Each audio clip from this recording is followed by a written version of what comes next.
इससे पहले कि मैं अपने साथ बैठी सक्सेस से आपका परिचय कराऊं, एक छोटी सी कहानी मेरे बचपन की कि गांव में जब दिवाली के आसपास मेले लगा करते थे तो कैलेंडर बहुत बिका करते थे। और मैंने अपने जीवन काल में एक कैलेंडर जो खरीदा, कैलेंडर खासतौर से तारीख वाला कैलेंडर नहीं, एक तरह का पोस्टर, उसको गांव में कैलेंडर बोलते थे।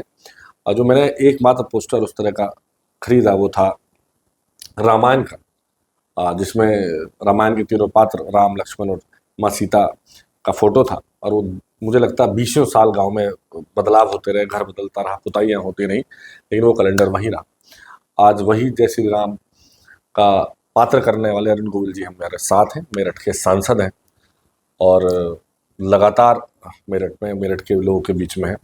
बहुत बहुत स्वागत है गोविल साहब आपका। धन्यवाद। ये परिचय तो आपका हमेशा ही रहेगा कि आप जो है राम के किरदार में किया और अब आप सांसद बन गए। तो पहले तो एक छोटा सा क्विक मतलब ये कि एक अभिनेता, और अभिनेता भी राम के रोल के अभिनेता, और जब आप नेता बने तो क्या परिवर्तन आप अपने आप में देखते हैं? सबसे पहले आप सबको मेरा नमस्कार, मेरा प्रणाम। मैं अपने आप में तो कोई परिवर्तन नहीं देखता, पर मेरे काम में और उस काम को कैसे करना है वो सोच में परिवर्तन ज़रूर है। क्योंकि बीइंग एन एक्टर कुछ और काम करने होते हैं, कुछ और तरह से सोचना होता है, कुछ और तरह से ज़िंदगी जीनी होती है, या हम जो हमारा वर्क स्टेशन होता है वहाँ हम कुछ और सोचकर काम करते हैं। और यहाँ बीइंग सांसद जो वर्क स्टेशन है वो पूरा 24 घंटे का वर्क स्टेशन है वो। मतलब शायद आप सोने भी जा रहे हैं तो भी शायद उस किरदार से निकल नहीं पाता हूँ मैं अभी भी। वो इसलिए है शायद कि एक तो जन साधारण का जब काम हम कार्य करते हैं, जनमानस के लिए कार्य करते हैं, तो मन में ये हमेशा रहता है कि जनमानस की उम्मीदें एक सांसद से बहुत ज़्यादा होती हैं, एक जनप्रतिनिधि से बहुत ज़्यादा उम्मीदें होती हैं। दूसरी बात यह है कि फिर जिस तरह का मेरा प्रोफाइल रहा है, जिस तरह से लोग मुझे जानते हैं, एक श्री राम का किरदार मिला, उसकी वजह से जो मेरा चरित्र लोगों के सामने है, या जैसा मैं था वैसा ऑफ कोर्स अभी भी वैसा ही हूँ, तो वो एक इमेज जो मेरी बनी हुई है लोगों के दिमाग में, उसने और ज़्यादा वो उम्मीदें और एक्सपेक्टेशंस बहुत ज़्यादा हैं शायद लोगों के मन में। उस पर कैसे हम खरे उतरेंगे, वो जो सोच है अपने आप में वो बहुत ज़्यादा बड़ी हो जाती है। और कभी कभी वो उसी सोच में पूरे 24 घंटे जो है वो उसी में निकल जाते हैं, आपके सोचते हुए कि हमें इनकी उम्मीदों पर खरा उतरना है। बीइंग एन एक्टर मेरे साथ एक तो ये प्रॉब्लम रहा कि एज एवरीबडी नोज इट कि यहाँ ऑफ कोर्स मैं born in Meerut and brought up in Meerut. उसके बाद भी मैं बहुत सालों बाद मेरा मेरठ से इस तरह का संपर्क बना, ऑलमोस्ट 50 साल बाद। मैं सन 1975 में मैं मुंबई यहाँ से परमानेंटली चला गया था, तो 50 साल हो गए। तो इसके चलते लोगों ने ये कहा कि अरे ये तो बाहरी हैं, ये तो पता नहीं यहाँ जीत जाएंगे तो उसके बाद रहेंगे कि नहीं रहेंगे। वो एक और तमगा शुरू से मेरे ऊपर लगा दिया गया था, एक आक्षेप मेरे ऊपर था, उसको लोगों के मन से दूर करना था। और कई बातें थी कि being an actor, being a celebrity, normally ये देखा गया है कि जो सांसद बन जाते हैं वो बहुत ज़्यादा, एक तो एक्सेप्शंस हैं हमारे यहाँ, पर कुछ लोग जो है वो आए और उन्होंने कुछ नहीं किया और वो वापस भी चले गए, फिर बीच में छोड़ गए, या तो मैं वो इसी पे सवाल करना, बीच में छोड़ने की शिकायतें बहुत रही हैं आमतौर पे, जो भी दूसरे क्षेत्रों से और खासतौर से इंडस्ट्री से, फिल्म इंडस्ट्री से लोग आए, कई लोगों ने अच्छा काम किया, लेकिन बहुत सारे लोगों पे है कि वो रुकते नहीं, रहते नहीं। यहाँ भी आपने बताया कि चुनाव से पहले सवाल था, बाद में भी था लोगों के दिमाग में, तो कितना रुकते हैं अरुण गोविल मेरठ में? अरुण गोविल को अभी इस बार जो मैं पिछले 1.5 महीने से यहाँ हूँ मेरठ में, अब आप अंदाज़ा लगा लीजिए कि मैं कितना रुकता हूँ। मतलब पहले शुरू में बिल्कुल सांसद बनते ही एक आध जगह अखबार में छपा था कि ढूंढो सांसद कहाँ है। जी। मेरठ वाले कहते थे, हालांकि 2 ही दिन हुए थे सांसद बने। एक बार वो भी था कि आप अटैची ले आते हो जाते हो, हाँ, तो लगा कि चले गए और दो जीतते। हाँ, मतलब अब कैंपेन खत्म हो गया था, तो मेरा यहाँ कोई काम नहीं था तब तक जब तक कि रिजल्ट ना आ जाए। तो मैं कैंपेन के अगले दिन चला गया, उस पर भी लोगों को परेशानी थी कि अरे ये तो चले गए। अरे भाई मुझे सांसद तो बन जाने दो, उसके बाद मैं एक क्षेत्र के लिए सोचूंगा, काम करूंगा। पर नहीं, उन्हें वो भी कबूल नहीं था। तो ये इस तरह की बातें जो थी वो ये आक्षेप था। तो बहुत सारी चीज़ें ऐसी हुई मेरे साथ। पर तो अभी पिछले 1.5 महीने से मैं यहाँ हूँ। और मुझे लगता है, जैसे मैं कह रहा था कि पहले लोग कहते थे कि ढूंढो सांसद कहाँ है, 2 दिन बाद कहा था। अब बम्बई के लोग शायद कहते होंगे ढूंढो अरुण गोविल कहाँ है। गोविल साहब, अभी जो बात चल रही थी, आपने कहा कि मेरठ में पहले बड़े 50 साल लगे। अब सांसद बन के कोई वो जगह गए हैं जहाँ बचपन में जाते रहे होंगे, लगा होगा कि ये वो जगह है, एक जो शहर सारा बदल गया है जी बिल्कुल। ऑफ कोर्स विकास हर जगह होता ही होता है। जी। और थोड़ा पहले बताइए, आप मेरठ में कहाँ पैदा हुए थे? मेरठ में मेरी पैदाइश है हापुड़ बस स्टैंड, जैसे हापुड़ अड्डा कहते थे जी नौचंदी से पहले। वहाँ एक छोटा सा मोहल्ला है रामनगर, जी जी जो गेटेड मोहल्ला एक है। जी जी वहाँ मेरी पैदाइश हुई। जी। और हमारे जो पापा थे वो वाटर वर्क्स इंजीनियर थे, और फायर ऑफिसर भी, फायर डिपार्टमेंट भी उन्हीं के पास था। जी। तो कुछ 6, 7, 8 साल बाद वहाँ से हम लोग शिफ्ट हो गए नगर निगम में, जिसको म्यूनिसिपल बोर्ड हम उस वक्त कहते थे। यही मेरठ में जो नगर निगम की जो बीच वाली बिल्डिंग है, उसके बराबर में फायर ब्रिगेड होता था, और वहीं एक बंगला था, वहीं ऑफिस भी था घंटाघर के पास। घंटाघर के पास। जी जी। तो फिर हम लोग वहाँ शिफ्ट हो गए। तो मैं एक दिन रामनगर के सामने से भी गुजरा, पर वहाँ की हालत देखकर मुझे अंदर जाने की हिम्मत नहीं हुई। मैंने कहा मेरे दिमाग में जो वहाँ की जो पिक्चर है वो पता नहीं शायद मुझे न मिले, क्योंकि उससे पहले मैं नगर निगम की पिक्चर देख चुका था।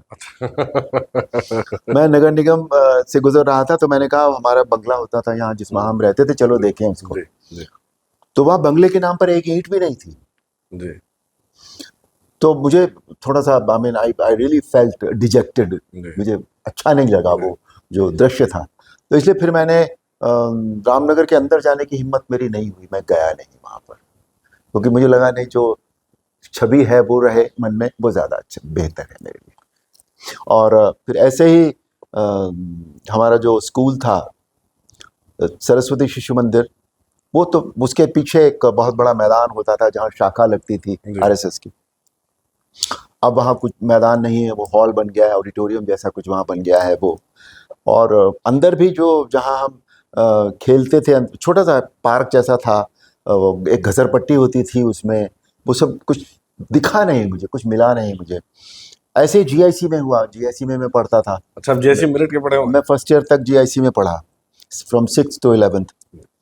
तो जीआईसी की भी हालत मुझे कोई बहुत अच्छी नहीं दिखाई दी। हाँ, मैं भी जीआईसी का पढ़ा हुआ हूँ, तब जब देख के लगता थोड़ा खराब लगता है कि तो उस नाते मुझे वो डिसअपॉइंटमेंट्स हैं कि जहाँ भी जो भी जगहें थी, वो मेरी जो जैसा मैं देखना चाहता था या जैसा मैंने सोचा था, जो मेरे दिमाग में था, उस तरह का मुझे नहीं मिला। पर वो होता है, इतने साल गुजर जाते हैं। सांसद बनने का लगता है कि हाँ, इन चीज के लिए कुछ करेंगे, जीआईसी के लिए। खास तौर से मैं भी जीआईसी का पढ़ा हुआ हूँ, तो दुख होता है जीआईसी को देख के। और मुझे लगता है मेरठ के तमाम लोग ऐसे हैं जो अलग अलग क्षेत्रों में अच्छा काम किया, सब जीआईसी के। तो अब कभी मन में आता है कि यार इन चीजों के लिए तो सांसद बन गए, ताकत है अपने हाथ में। मुझे अब जो भी मैं कर रहा हूँ बेसिकली मैं अपने मन से नहीं कर रहा। सच बताऊँ मैं आपको, मेरे पास जो लोग आते हैं अपनी समस्याएं लेकर, जो लोग अपनी डिमांड्स लेकर आते हैं, जो जनसाधारण की डिमांड है, मैं उस पर बेसिकली काम कर रहा हूँ जी। रोज़ बहुत लोग आते हैं, और जो विकास कार्य हैं उनमें भी मैं कोशिश कर रहा हूँ कि अपना पूरा योगदान दे सकूँ। जो रोज़ाना की लोगों की प्रॉब्लम्स हैं उनमें भी मेरी कोशिश है कि मैं पूरा उसको योगदान दे सकूँ। तो उस तरह से मैं सोच रहा हूँ। बिल्कुल भी मैं अपनी कोई पसंद या अपना कोई सोचा हुआ कार्य मैं नहीं करना चाह रहा बिल्कुल भी। मेरठ रावण की ससुराल है, मेरठ की भूमि, और आप राम के किरदार में है। कभी कभी ऐसा लगता है कुछ ऐसी चीज़ें जो लगता हो कि ये समस्याएं, ये दिक्कतें रावण रूपी हैं इस शहर में, इस इलाके में, या बिहेवियरल कोई प्रॉब्लम है लोगों के साथ, या कुछ दिक्कतें ऐसी हैं जो सुधरने को नहीं सुधर नहीं रही है लगातार, ये आपके बड़े एफर्ट्स हैं, तो ऐसा कुछ लगा इस तरह कुछ चीज़ें, कुछ जो कि यार ये बड़ी दैत्य टाइप की? देखिए, जहाँ तक लोगों के एटीट्यूड का प्रश्न है। जी वो हर जगह का, जिसे कहते हैं ना कि यार यहाँ का पानी ही ऐसा है ना, जी। तो वो वैसा ही है जैसा पहले भी ये था। तो आप तो मेरठ के हैं, तो आपको तो आइडिया होगा कि मेरठ के लोगों हाँ, का मुझे पानी मुझे मेरठ वैसा ही है जैसा पहले था। जितने सपाट सीधे एज लोग far as attitudes are concern, लोगों की सोच जो है, लोगों का जो रोजाना का बिहेवियर है एक दूसरे के साथ या अनजाने लोगों के साथ, वो वैसा ही है जैसे पहले हुआ करता था। तो उसमें कहीं आपको कोई भी ऐसा लगा कि यार कहीं कोई इतने फर्क साल बाद नहीं है। मैं लौटा मुंबई से 50 साल बाद, तो आज भी वैसा का वैसे कोई ऐसा नहीं, मैं बताऊं, व्यक्ति की सोच या व्यक्ति का एटीट्यूड, व्यक्ति का व्यवहार, जी। वो नहीं बदलता कभी भी। वो एक वही रहता है शायद। उसमें यहाँ का जो कहते हैं ना हवा पानी, ऐसा ही कोई है। ऐसा उदाहरण है आपको जब आपको लगा हो कि ये बिल्कुल टिपिकल मेरठिया एग्जाम्पल, कोई लोगों के एटीट्यूड का किसी सुबह से लेकर रात तक दिखाई देता है वो। उसमें कोई ऐसा कुछ नहीं है कि कोई एक खास तो तब लगेगा जब बाकी लोग अलग होंगे और ये व्यक्ति एक अलग होगा। नहीं, वो सब एक जैसा ही है। तो उसमें ऐसा लगता है कभी कि जब तक ये लोग राम की नजर से देखते थे तो बड़ी एक आदर श्रद्धा की नजर से, जब सांसद की नजर से आप बात करते हैं तो उनका एटीट्यूड बदला हुआ नजर आता है आपको? मुझे अभी भी लोग सांसद कम, और जो उनकी पहली निगाह मेरे ऊपर पड़ती है वो एज जय श्री राम पड़ती है। जी। उन्हें जब कुछ काम होता है तब वो सांसद के पास आ जाते हैं, सांसद की तरह मुझसे व्यवहार करते हैं। और फिर जब जा रहे होते हैं तब फिर ये कहते हैं कि अब राम जी के पास हम आ गए, अब हमारा काम हो जाएगा। तो ये दोनों चीजें बहुत ज्यादा बिल्कुल ऐसी हैं, मिक्सचर हैं, कॉम्प्लीमेंट्री हो गई है एक दूसरे की। बिल्कुल। जब से आप सांसद बने हैं बहुत कम आप लोग आपके ऐसे वीडियो है, इंटरव्यू, इस तरह के पॉडकास्ट देखे हैं, कम दिखे हैं। तो अखबारों में कुछ जरूर थोड़ा बहुत छपा, पर ये जो नेता बनने की जर्नी है, थोड़ा सा रिकैप इस बात पे कि आखिर किस दिन ये तय हुआ कि अरुण गोविल मेरठ जा रहे हैं? पहले ये नेता बनने की जो जर्नी है ये शुरू तो बहुत पहले हुई थी, बनने की नहीं, लेकिन राजनीति में आने की। मुझे पहला ऑफर राजनीति में आने का मिला था 1988 में। अच्छा, बहुत पहले। जब रामायण बहुत पॉपुलर हो गई थी एक साथ तब। तो मुझे ऑलमोस्ट हर चुनाव में, हर लोकसभा चुनाव में मुझे ये ऑफर मिलता रहा है। किन किन अलग अलग पार्टियों ने ऑफर दिए? हाँ, पहले कांग्रेस से आता था, जी। बाद में भारतीय जनता पार्टी से भी आ गया ऑफर। जो नेता बनने की जो शुरुआत हुई है वो मैं कभी भी जिसे हम सो कॉल्ड राजनीति कहते हैं, मैं ये नहीं कह रहा कि राजनीति कोई खराब चीज़ है या ऐसी, जो सो कॉल्ड राजनीति जिसे हम कहते हैं, हालांकि वो मैं उसे राजनीति मानता नहीं हूँ। राजनीति का अर्थ नॉर्मली ये लगाया जाता है कि एक व्यक्ति जो बहुत तेज है, बहुत शार्प है, दूसरों को गिरा सकता है, किसी को उठा सकता है, किसी को बना सकता है, कुछ बिगाड़ सकता है, कुछ बन सकता है, उसको राजनीतिज्ञ कहते हैं। मेरे लिए वो परिभाषा है नहीं राजनीति की। मेरे लिए परिभाषा है कि एक अच्छा राज करने के लिए क्या नीति होनी चाहिए, जो व्यक्ति वो जानता है वो राजनीतिज्ञ है। अच्छा राजनीतिज्ञ वो है। जी। नेता अलग बात होती है, राजनीतिज्ञ अलग बात होती है। मेरे लिए दोनों बातें बिल्कुल अलग अलग है। तो मेरे मन में ये मुझे पता था, अभी भी पता है कि मैं उस तरह की राजनीति नहीं कर सकता। मुझे आती भी नहीं, मैं करना भी नहीं चाहता, न मुझे जरूरत है। मैं नेता भी नहीं बनना चाहता। नेता नहीं बनने से आशीष? हाँ, नेता नहीं बनने से मतलब? नेता बनने से मतलब ये है कि जो साथ में कम से कम 100-50 लोगों को लेके चले, वो नेता कहलाते हैं आजकल। या दूसरे नेता वो होते हैं फिर कि जो कहीं दिखाई दे जाए तो उनके पीछे 1000 लोग खड़े हो जाए। दोनों बातें हैं। हाँ, हर चीज का नेगेटिव पॉजिटिव जरूर होता है। तो फिर अभी इस बार भी जब बात निकली तो अभी जब रामलला की प्राण प्रतिष्ठा हुई थी पिछले वर्ष, तो ये बात आई कि मैं वहाँ था मंदिर में, तो मेरे दिमाग में एक थॉट आया कि मुझे बार बार ऑफर आता है, मैं बार बार ना कर देता हूँ। तो मैंने आध्यात्मिक सेवा और धार्मिक सेवा तो हमने रामायण के थ्रू बहुत कर ली है, तो पर उस तरह की जन सेवा जिसे हम कहते हैं कि सार्वजनिक जन सेवा, फिजिकल जो 1-to-1 होती है, काम हो, वो नहीं, वो कभी की नहीं हमने। तो ये थॉट इधर से आया और इधर से निकल गया, बस एक सेकंड का थॉट था। और कुछ दिन बाद फिर मुझे ये बताया गया, पूछा गया मेरे से कि हम ऐसा चाह रहे हैं, is it okay with you? और मैंने पता नहीं जो बरसों से ना करता रहा व्यक्ति, उस व्यक्ति ने एक पल भी नहीं लगाया ये कहते हुए कि ठीक है। तो सीट मेरठ ही थी, कुछ और भी सीटों का ऑप्शन था? नहीं, शुरू में ये बात हुई थी कि पश्चिम अच्छा, पश्चिमी उत्तर प्रदेश क्षेत्र। से फिर बाद में ये तय हुआ कि मेरठ से। मेरठ हुआ था। तो मेरे मन ने एक पल भी नहीं लगाया कि मैं सोचूं। तो अब मुझे ये लगता है कि शायद ऐसा होना था, इसलिए मेरे मन ने सोचा भी नहीं और एकदम से हाँ कह दिया। तो फिर ये बात तय हो गई कि हाँ, एक दिन आ गया कि ठीक है, आप हम वी हैव डिसाइडेड आप मेरठ से चुनाव लड़ेंगे। So that is rest is the history. चुनाव हमने यहाँ से लड़ा और finally I am here with you. चुनाव में तमाम तरह की चीजें, हथकंडे देखे होंगे आपने थोड़े बहुत, तो लोगों ने आपसे कहा भी होगा कि ऐसा हमें भी करना चाहिए, वैसा करना चाहिए। ऐसी कुछ चीजें हैं जिनको आपने स्ट्रिक्टली नो करा होगी, अगर हम चुनाव जीते हारे पर ये नहीं करेंगे टाइप से? हाँ, लोग ये कहते थे कि आप कुछ ना कुछ वादे यहाँ ज़रूर कीजिए अपनी सभाओं में, जब जहाँ भी आप जाते हैं, मैं ये करा दूंगा, मैं वो करा दूंगा। मैंने कहा कुछ नहीं बोलूंगा, मैं बिल्कुल नहीं बोलूंगा। और लोग मैं उसको यहाँ बोलते थे कि उनको पता ही नहीं है कि मुद्दों के बारे में, इसलिए बोलते नहीं है। नहीं, मुद्दों के बारे में देखिए, मुद्दे, पहली बात तो है कि मैं एक 50 साल बाद जो व्यक्ति यहाँ आया हो, बीच में ठीक है आप हर 3-4 साल में कभी एक शादी में आ गए या किसी उसमें आ गए, तो यहाँ के मुद्दे मुझे नहीं पता थे। सही बात है, किसी भी शहर के मुद्दे, मेरा मेरा सोचना दूसरा होता है। मेरा सोचना यह था कि यदि मैं सांसद बन गया, उसके बाद मुझे मुद्दों पे सोचना चाहिए ना। मैं मुद्दों पे पहले से सोच के क्या करूंगा? और जितने लोग मुद्दों की बात करते हैं, उसमें से 90% लोग क्या मुद्दे पूरे कर देते हैं अपने, जो वो कहते हैं इलेक्शन में? जी। मैं उनमें से नहीं बनना चाहता कि जो मैं कहूं वो बाद में पूरा ना कर पाऊं। तो मैं इसलिए कहूं ही क्यों, मैंने इसलिए कुछ नहीं कहा, कोई वादा नहीं किया, किन्हीं मुद्दों पर बहस नहीं की मैंने। सलाहकार बल्कि अक्सर मुझे, सलाह मैं बताऊं आपको, प्रिंट मीडिया ने, जी। ये बात प्रिंट मीडिया की है जो आप कह रहे हैं इस जी। समय, जी। कि आपको मुद्दे पता ही नहीं है, आप बात क्या करेंगे मुद्दों की। जी। हाँ, मुझे नहीं पता थे, मैं जानना भी नहीं चाहता था मुद्दे। आई वॉज वेरी क्लियर कि मैं एक बार सांसद बन जाऊंगा तब मुद्दों की बात करूंगा, तभी फायदा भी है ना मुद्दों की बात करने से। अदरवाइज मैं सांसद नहीं बना तो मैं तो यहाँ रहने वाला नहीं हूँ, क्योंकि मैं मुंबई में रहता हूँ, मैं मुंबई चला गया होता। अब जब मैं सांसद बन गया तो फिर मैंने यहाँ रहना शुरू किया, फिर यहाँ के मुद्दे मुझे पता लगे, यहाँ की बहुत सारी बातें पता लगी मुझे। और कुछ बातें होती हैं जो किसी शहर को या किसी क्षेत्र को चाहिए होती हैं, है ना, उनको हम मुद्दे कह सकते हैं। बाकी तो देखिए, हर शहर का जो रहन सहन, जो नॉर्मल परेशानियां होती हैं जनता की, वो हर शहर में एक जैसी होती हैं, कहीं कुछ फर्क नहीं होता। तो इसलिए उन सबको जानने की जरूरत थी नहीं मुझे। जब इलेक्शन कैंपेन चल रहा था, लोग जगह जगह राम की तस्वीर देख के पैर छूते थे, ऐसा करते थे। इतने प्यार मिलने के बावजूद कभी घर जाकर लगता था रात को कभी कभार कि यार कहाँ गए, या मेरा जो ऑनर नहीं है, या मैं भी उस ढंग से तैयार नहीं हूँ सबके लिए, कभी लगा ऐसा?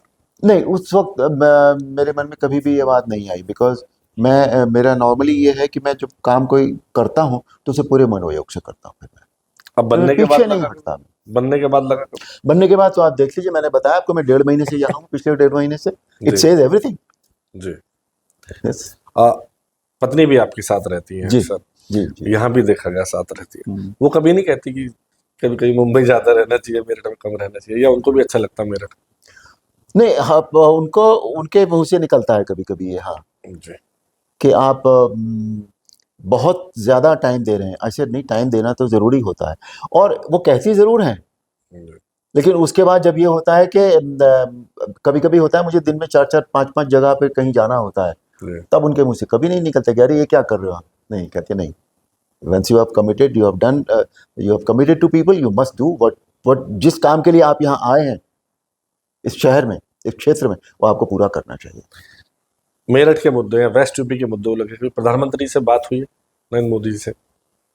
प्रधानमंत्री जी से इन मुद्दों पर अकेले में इस तरह से तो बात नहीं हुई, लेकिन जितना भी मुख्यमंत्री जी से ज़्यादा बात हुई है इस विषय में। मुख्यमंत्री जी के सामने मैंने अपने मुद्दे ओपनली, मतलब ओपन फोरम पे भी रखे हैं। जी जी, सबने देखे हैं। मैंने ओपन फोरम पे भी उनके सामने मुद्दे रखे हैं, हाँ, क्योंकि वो फैसले उन्हीं लोगों को करने होते हैं। कुछ फैसले हो सकता है हमारे मुद्दे होते हैं, पर फैसले जो है वो नॉर्मली ऊपर से होते हैं, सेंटर से होते हैं, या फिर स्टेट की जो हमारी राजधानी होती है, होते तो वहीं से हैं। हम अपनी डिमांड तो रख ही सकते हैं, वो हम रखते हैं ज़रूर। आपसे बात हो और ये बात ना हो कि राम का किरदार कैसे मिला था, हालांकि बहुत बार कई इंटरव्यू में सब जगह आ चुका है, पर चूंकि पीढ़ी बदल रही है, दर्शक भी बदल रहे हैं अलग ढंग से, तो थोड़ा सा इसके बारे में बताइए कि जब आप कलाकार थे और कैसे आपको जो है राम का किरदार मिला। वेल, आपने सही कहा। मैं ये बात कम से कम कई मैं भी हजार बार। कई 100 बार शायद कह चुका हूँ अभी तक। जी मैं I was working with mister Ramanand Sagar ji before Ramayan also. मैंने उनके साथ एक फिल्म की थी, एक सीरियल किया था, विक्रम और बेताल। जी और फिर मुझे पता लगा कि उन्हें रामायण बनाने के लिए कहा है दूरदर्शन ने। And it came to my mind कि मुझे राम जी का चरित्र करना चाहिए। अच्छा, आपके दिमाग में आया मेरे दिमाग में आया था कि मुझे राम जी का चरित्र करना चाहिए। है। तो मैं उनके पास गया कि मैंने सुना आप रामायण बना रहे हैं, तो मुझे राम जी का चरित्र करना है। They looked at me like this, ऊपर से नीचे देखा छोटे से चश्मे में से। बोलो ठीक है, जब समय आएगा तो बताएंगे तुमको।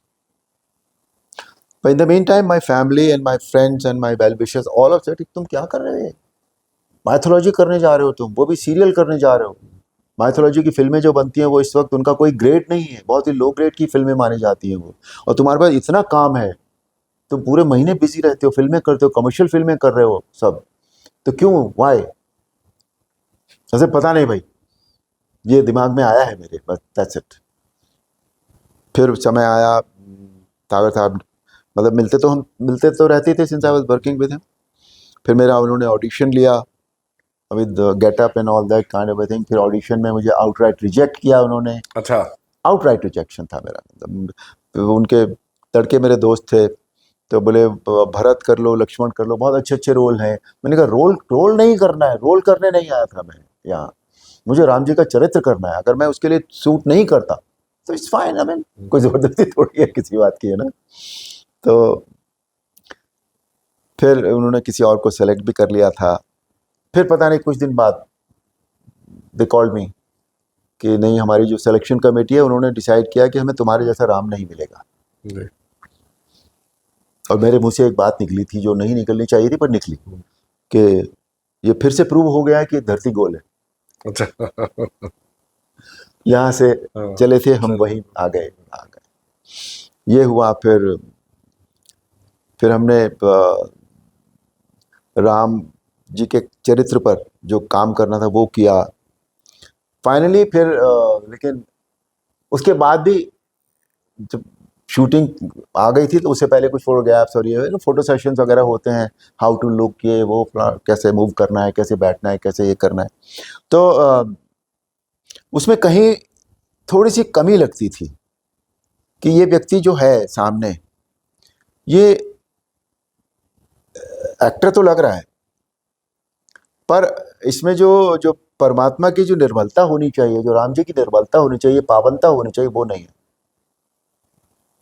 मतलब वो उस कैरेक्टर में, चरित्र में वो जरूरी है।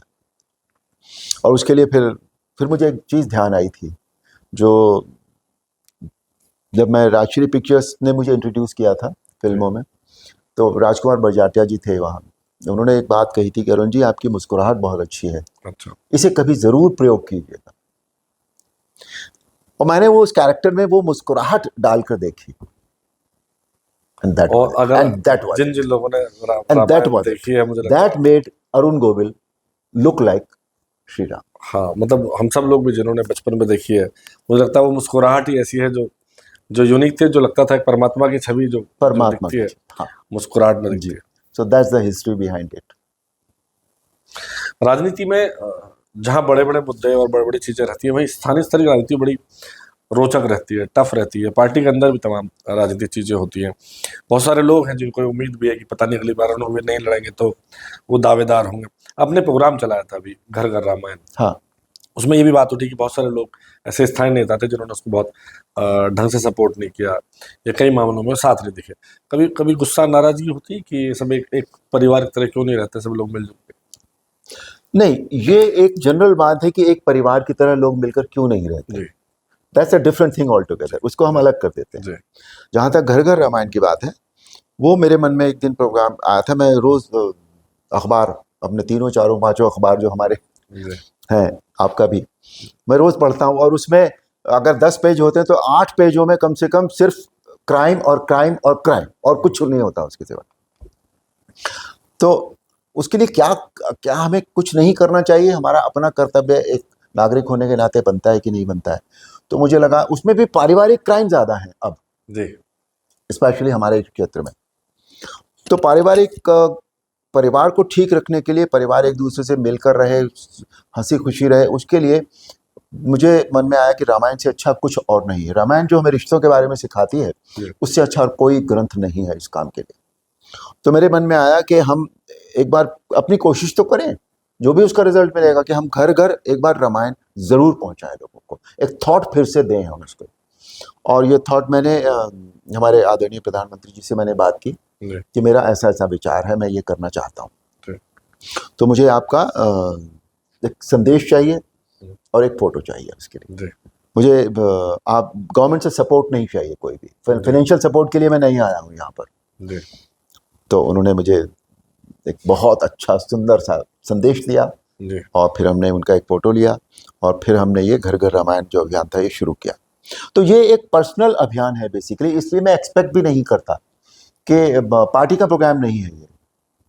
हालांकि मैं पार्टी से हूँ और रामायण के ऊपर हमने कमल का फूल भी बनाया है। मैं यही कहने वाला था। नहीं बनाया है, वो एक पहचान तो है ना हमारी कि हम भारतीय जनता पार्टी से हैं, लेकिन मैंने उसमें पार्टी का सपोर्ट नहीं लिया बिल्कुल भी।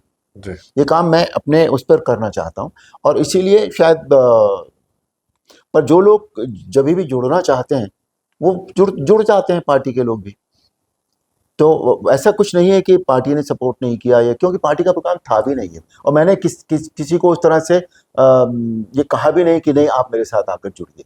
पर जो लोग कार्यकर्ता लोग जुड़ जाते हैं, जुड़ना चाहते हैं, राजनीति के सारे जो हुनर है वो आ गए कि रामायण पे भी जो है कमल चिपकाना पड़ा ऊपर।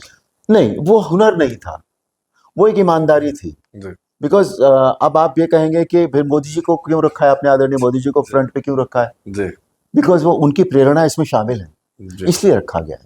और वो भारतीय जनता पार्टी का अगर मैंने फायदा लिया होता तो ये था कि वो हुनर था राजनीति का। नहीं, वो हुनर नहीं है। और कमल वैसे भी हमारे यहाँ पूज्य तो माना जाता है, तो हम उसको उस निगाह से न देखें, इस निगाह से देखें। राहुल गांधी से बात हुई कभी? राहुल गांधी से मेरी कभी बात नहीं हुई।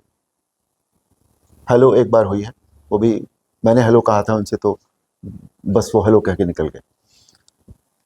राहुल अखिलेश यादव से मुलाकात? बात अखिलेश यादव से कई बार मुलाकात हुई पार्लियामेंट में, वो बहुत अच्छे से मिलते हैं। हाँ। उन्होंने मेरठ के बारे में कुछ पूछा? नहीं।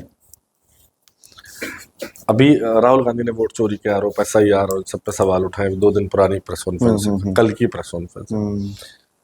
आपको क्या लगता है कि ये जो बातें होती है वोट चोरी की, मेरठ के चुनाव को लेकर बहुत सारी बातें कही गई अलग अलग ढंग से, अब तो आप जीत गए तो सवालों का जवाब खत्म हो, बट फिर भी आपको क्या लगता है कि सब क्या है, ये हो रहा है, हुआ है, ये गलती है या ये सिस्टम में ये ऐसी चीजें हैं? जब सिस्टम, पहली बात तो ये कि उनको आरोप लगाने का शौक है बेसिकली राहुल गांधी जी का, और उन आरोपों को वो प्रमाणित नहीं कर पाते हैं, ये भी पक्की बात है।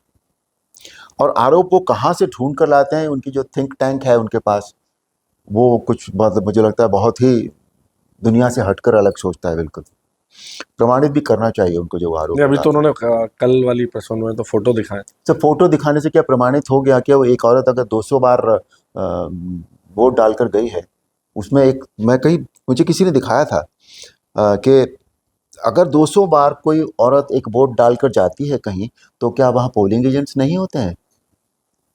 वो कांग्रेस का पोलिंग एजेंट नहीं था क्या वहाँ? उसने कोई ऑब्जेक्शन नहीं लिया इस बात पर कि एक औरत बार बार आती है और वोट डालकर चली जाती है, और भी अधिकारी गण होते हैं वहाँ पर।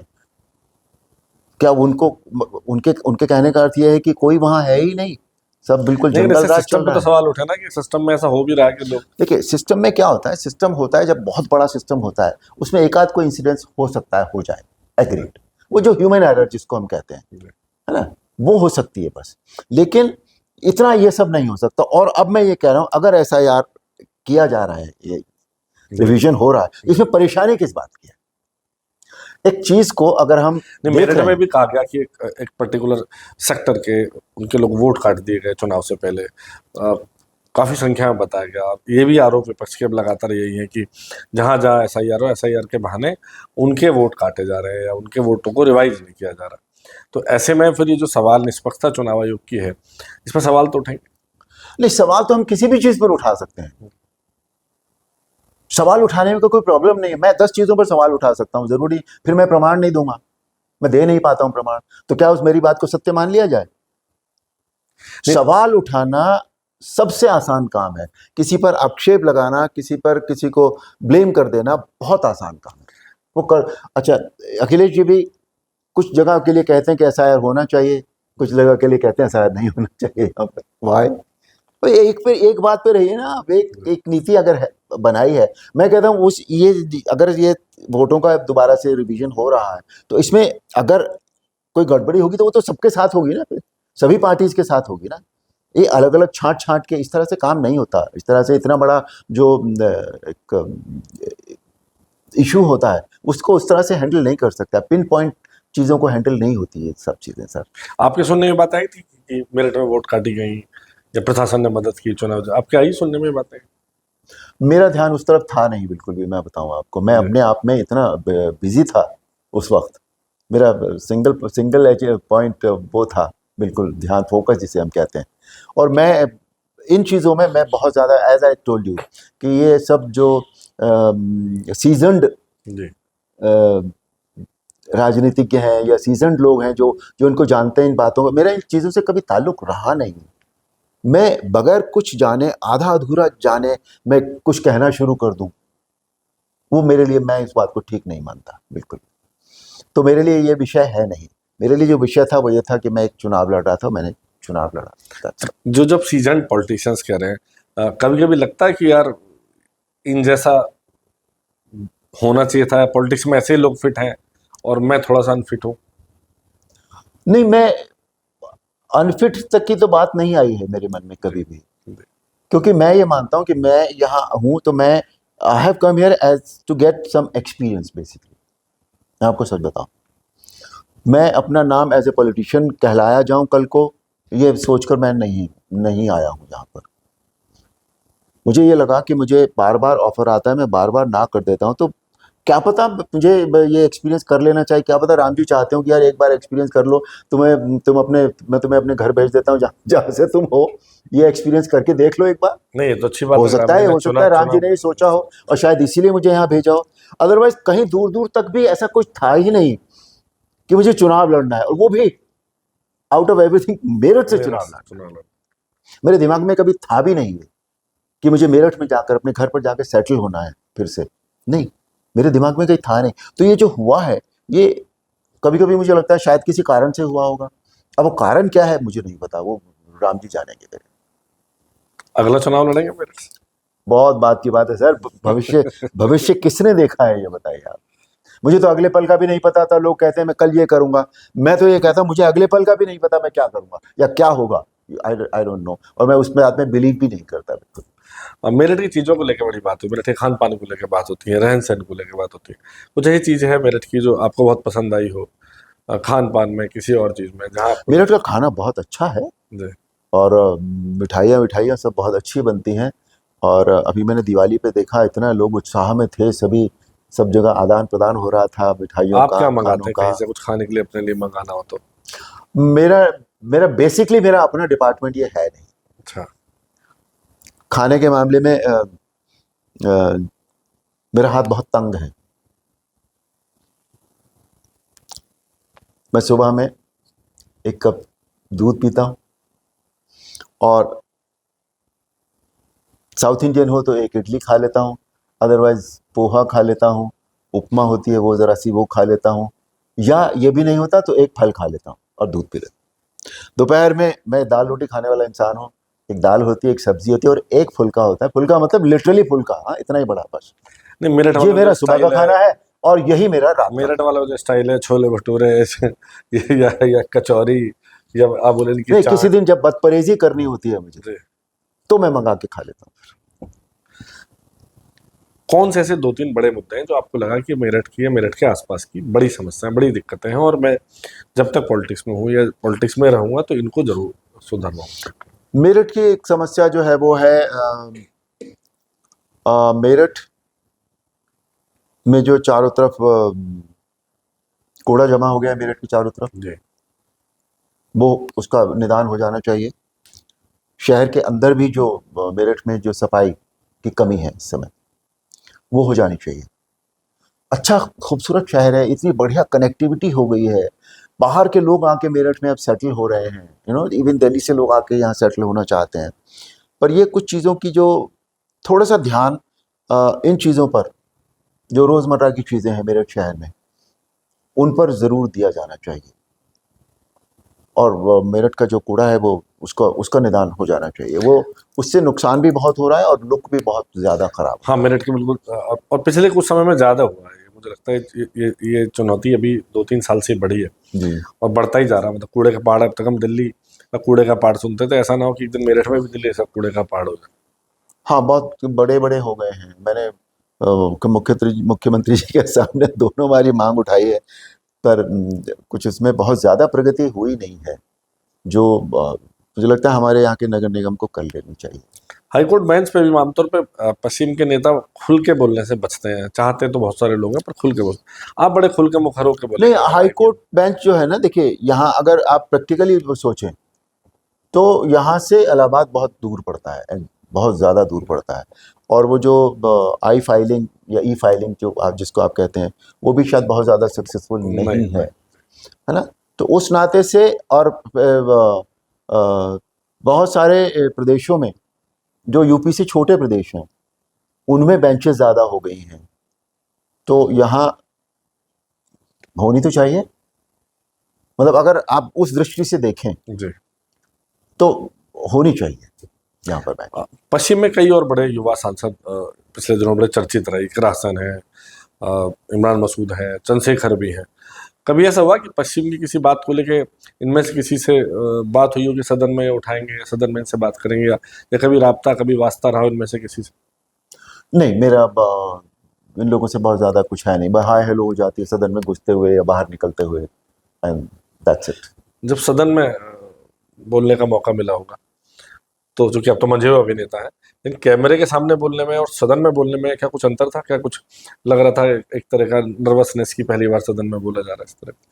हाँ, वो अलग, बिकॉज माहौल बिल्कुल अलग है। वो माहौल बिल्कुल अलग मैं है। यही जानना चाह रहा हूँ, एक मजा हुआ अभिनेता जिन्होंने अपनी कलाकारी से, मतलब कह रहा हूँ ऐसे आयाम घड़े जिन्हें शब्दों में बयां करना मुश्किल है, लेकिन जब वो नेता बन के बोला सदन में तो नहीं, सदन में एक तो सदन का जो माहौल होता है वो इतना नया था मेरे लिए उस वक्त, तो बिल्कुल ही, तो उसका फ़र्क पड़ता है। और अभिनेता का बोलना और एक नेता का बोलना, दोनों में बहुत बड़ा फ़र्क है बेसिकली। अभिनेता को आप यूँ समझिए कि अभिनेता जो भी बोल रहा होता है वो अपने मन से तो नहीं बोल रहा होता। जी, he is been given a script, जी, वही स्क्रिप्ट उसको बोलनी होती है। उसे पता होता है कि चेहरे पर क्या भाव आने चाहिए इस समय, वही आते हैं, है ना। लेकिन नेता के साथ ऐसा नहीं होता। नेता के साथ आप, you are on the toes, कि उस वक्त जो माहौल है आपका, उसके हिसाब से आपको बहुत सारी बातें बोलनी होती हैं। तो सदन का बोलना या किसी सभा में बोलना, पॉलिटिकल सभा में बोलना, वो भी अलग बात है बिल्कुल। और एज एन अभिनेता वो तीसरी अलग बात है। तो अब भी कुछ तैयारी करते, सदन बोलने से पहले कुछ तैयारी की हो? नहीं, सदन में बेसिकली जो टॉपिक्स हम डालते हैं, देखिए सदन में ऐसे ही तो उठ के हम ये खड़े नहीं हो सकते कि नहीं हमें बोलना है, तो वो इट्स नॉट अलाउड। जी, जी, मतलब बड़ी मुश्किल से तो नंबर आता है कि आप पहले डालिए 0R में डालिए या 377 में डालिए, आपकी लॉटरी निकल गई तब आपका नंबर आएगा। तो जो हमने डाला है वो सुबह पता लग जाता है कि भाई हमारा नंबर आ गया है, तो हम उसकी तैयारी कर लेते हैं जो भी हमें बोलना होता है। और कितना टाइम देते हैं बोलने के लिए? हाँ, मिनटों, मुश्किल से 2 से 3 मिनट देते हैं। मिनटों में मिलता है। हाँ, जी, जी। तो वो उतना बोलने में तो अब कोई परेशानी वाली बात होती नहीं है बिल्कुल भी। आप वन कैन ऑलवेज से, अगर आप जो आप कहना चाह रहे हैं उसमें क्लियर हैं आप थॉट्स में अपने, तो अंत में वैसे एक सवाल ये कि जो अपने एटीट्यूड की बात की थी, मेरठिया भाषा के का एक अलग अंदाज है, ठेठ अंदाज है, कुछ शब्द सीखे हैं उसके? नहीं, मुझे सारे शब्द आते हैं उसके, पर मैं बोलता नहीं हूँ उस तरह से। अगर अभी बोल कर दिखाना हो कुछ इस तरह से नहीं, रहने दीजिए। लोग तो लेकिन बोलते होंगे आपसे जब मिलते होंगे ऐसे। हाँ, बोलते तो हैं, कभी उनको जवाब मोस्ट वेलकम, मोस्ट नहीं, वेलकम। उनको जवाब देते हैं उसी अंदाज में? वो निकल जाता है कभी कभी मुंह से, बिकॉज जो जड़े हैं उनसे आदमी अलग तो हो नहीं सकता, जी, तो वो निकल जाता है कभी कभी मुंह से। पर नॉर्मली मैं, मेरी शुरू से मेरी आदत रही है, क्योंकि मैं 2 ऐसे क्षेत्रों में रहा हूँ, एक तो मेरठ और दूसरा मथुरा। जी, मथुरा की बोली भी बिल्कुल अलग है। जी, जी, और हमारे एक मित्र अभिनेता राज बब्बर, जी वो भी उस तरफ के थे। तो हम जब मिलते थे मुंबई में काम करते हुए, तो हम मथुरा की भाषा में बात करते थे जी उन दिनों। तो वो भी उसी तरह की भाषा है, पर मैंने हमेशा, मेरी कोशिश रही है कि मैं जिसे हम सधी हुई हिंदी कहते हैं, मैं उसी को नॉर्मली बोलूँ। अब जब मुंबई जाते हैं तो आपके साथ के अभिनेता हैं वो क्या पूछते हैं राजनीति के अनुभव के बारे में? कुछ खास सवाल पूछते हैं या मुंबई जाके बात ही नहीं करते, सोचे कुछ दिन के लिए आए कलाकारी काम करें छुट्टी? मुंबई जाके मैं नॉर्मली बहुत ज़्यादा मिक्सअप नहीं हूँ मैं, जी सच बताऊँ आपको, बिल्कुल। तो पर जो भी मिलता है, पुराने लोग जो भी मिलते हैं, वो ये तो पूछते हैं कि भाई कैसा चल रहा है, क्या फील करते हो। तो बहुत सारे सवाल उनके मन में होते हैं। जैसे जब हम बाहर बैठते हैं कहीं, तो लोग फिल्मों के बारे में हमसे पूछते हैं जी कि आप जब थे, एक्टर थे, ये थे, जब आप ये काम, इनके साथ काम किया वो कैसा है, इनके साथ काम किया वो कैसे ये हीरोइनें कैसे चलती थी, हीरोइनें कैसे बात करती थी, इस हीरोइन के साथ आपने काम किया। तो इस तरह की बातें होती हैं जब आप एक माहौल से दूसरे माहौल में जाते हैं। पीपल कहीं मैंने पढ़ा था कि जिस दिन काउंटिंग हो रही थी, आमतौर बड़ा तेज माहौल रहता है, पूरे देश की निगाह लगी रहती है। मेरिट सीट पर तो वैसे ही बहुत सारे लोगों की निगाह रहती, और आप काउंटिंग के बीच में सोने चले गए थे। हाँ, मैं सोने चला गया था। मैंने सुबह से काउंटिंग शुरू हुई तो मेरा जो काउंट था वो ठीक ठीक चल रहा था। फिर उसके बाद करीब 2 घंटे बाद 12-1 बजे के आसपास ऊपर नीचे ऐसे होने लगा। और फिर तो जैसे से ऊपर नीचे होता था कि क्या भाव भी ऊपर नीचे होते, दिल की धड़कनें ऊपर नीचे होती थी? नहीं, मेरे साथ हुआ नहीं वो एक्चुअली। और जब वो ऊपर नीचे होने लगा तो उसके बाद फिर मैं करीब 2-2:30 बजे के करीब मैंने मेरी पत्नी से कहा कि भाई मैं तो सोने जा रहा हूँ, मैंने इसी रूम का एसी चला है और मैं जहाँ रुका हुआ था वहाँ जाके मैं सो गया। Even she also slept. हम लोगों को इस बात की चिंता थी नहीं, फ्रैंकली स्पीकिंग। ये नहीं था कि हम जीत ही जाएंगे, ऐसा भी नहीं था। ये मन में ख्याल आया था कभी हार भी सकते हैं? नहीं, उसका फर्क नहीं पड़ रहा था, पता नहीं क्यों, कि अगर नहीं हुआ तो वापस चले जाएंगे, मुझे प्रॉब्लम क्या है। मतलब वो कोई एक जीवन, तरफ जहां वो कोई समर्थक भी रात रात भर जगते वो हैं। नहीं, देखिए वो वही तो वही नेता है, वही पॉलिटिशियन है जो मैं नहीं हूँ। यही फर्क है, बस यही फर्क है मेरा और उनका। मैं ये नहीं कहता कि वो कोई गलत बात है, तो पर मेरे लिए ये, उनके लिए जन्म और मरण का एक प्रश्न रहता है लिटरली। मेरे लिए ये प्रश्न था ही नहीं, क्योंकि मैंने अपना जो मैं कर सकता था वो मैंने कर दिया था। और फिर मेरी हमेशा की आदत है कि कुछ बहुत बड़े कामों को, जिसमें ये एक बहुत बड़ा काम था, मैं राम जी पे छोड़ देता हूँ कि भाई तुम जानो, तुम्हारा काम जाने, तुम्हें जो कर रहा हो वो कर देना। और मैं सो गया। और मैं उठा तब जब मुझे फ़ोन आया कि सर वो आपके अपना सर्टिफिकेट ले जाइए, आपका सर्टिफिकेट बन गया। बहुत बहुत शुक्रिया अरुण जी आपका। ये कहानी आपने सुनी कि कैसे राम जो है रावण के ससुराल के सांसद बन गए, और जो उनकी बातें हैं, उम्मीद है कि जिस तरह से उन्होंने खासतौर से एक बहुत बड़ा मुद्दा इस बात का कि क्या अरुण गोविल मेरठ में रहेंगे नहीं रहेंगे, तो बताया लगभग 1.5 महीने से लगातार मेरठ में, और कई बार मेरठ के लोगों ने भी इस बात को अप्रिशिएट किया कि चाहे सेंट्रल मार्केट का मामला हो या दूसरे मामले, जब अरुण जी उनके बीच में रहे। बहुत बहुत शुक्रिया अरुण गोविल जी, थैंक यू वेरी मच, धन्यवाद। थैंक यू, धन्यवाद। अगर आप ये वीडियो YouTube पर देख रहे हैं तो हमारे चैनल को सब्सक्राइब करें और बेल आइकन को दबाना ना भूलें। अगर आप Facebook पर ये वीडियो देख रहे हैं तो हमारे पेज को लाइक करें।